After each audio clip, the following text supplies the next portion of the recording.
හැබැයි ඉතින් පොලේදී ඔකුන් අහුවෙනවා ඇට මුං ඇට වෙන්නේ හොඳේ. ඇට මුං ඇට නෙවෙයි මුන්ගේ ළමයින්ටත් එක්ක වහවෙන්න ඕනේ හුත්තු මේවා කාල් නිකුල්ලා ගිහින් කන්න දෙනවා. අවුල් බිරි පණුව ගහන්න මේසිකුට. අවිද්දට ගෙනිය කියලා දන්නවනේ මුත්තේ වැඩිම කරලා. ඇත්තටම තා බිලි පිටි ඔක්කොම හොමද බං? ඒකටත් ඒ විදිහම හොඩු මොනේ මේක බිලි පිටි ඔක තමයි ඔය දෙකේ. බිලි පිටි දීපොඩු ඔන්න. දැනගත්තේ රියා ගලුත් තානවා. වඩා බිලි පිටියේ දීපොඩු ගලුත් එක්ක බා. ඕක කතරමල ඉස්සරහින් ගියා 700යි ගියා.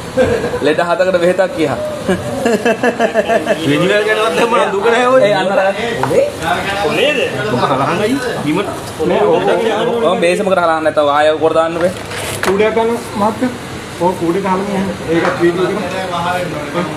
ඔය වීඩියෝ. ආපහු මිලි පිටියේ හිඟන්නගේ බඩුගේ. හරි. මට අලුගා තියෙන්නේ දිනම නෑ අලුගා දුක්ක තියෙන්නේ නේ මට යකෝ අහුණු මොකද කියන්නේ බං නිකමනේ පොළ මැදදී අහුනොත් එහෙම කොහොමද කියන්නකො හිතක් පොකුවක් ඇතුව මේ වැඩි ඉවරයි මේ අනිත් එක මේකත් මේකට වීඩියෝ එකක් නේ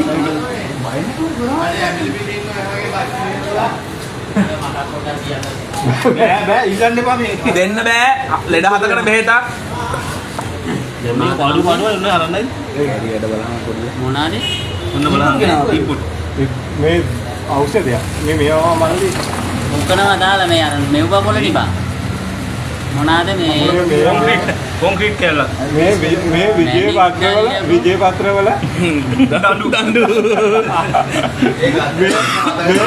නැත්තම් මේ තිබ්බේ මේ මෙච්චරයි තිබ්බේ ඔය කවර දෙකට මෙන්න මේ පොඩි නෙටේ මෙතේ විතරයි සිංගල් වීල් ලොරි නාවටම මපල්ලා පොඩි මේ සිංගල් වීල් ලොරි එක බඩගෙන යනවා කොහොමද ඔය මෙච්චර ගේමක් ගහන්නේ මේවා කොල්ලම සීන් එක ආයේ මේ කපපිය වට්ටක් ගෙඩියක් කියලා මොනවා තියෙන්නේ බලන්න මේ පොලිසියට කෝල් එකක් දෙනවා අඩේ මේ ඕක නිකමට බලනවා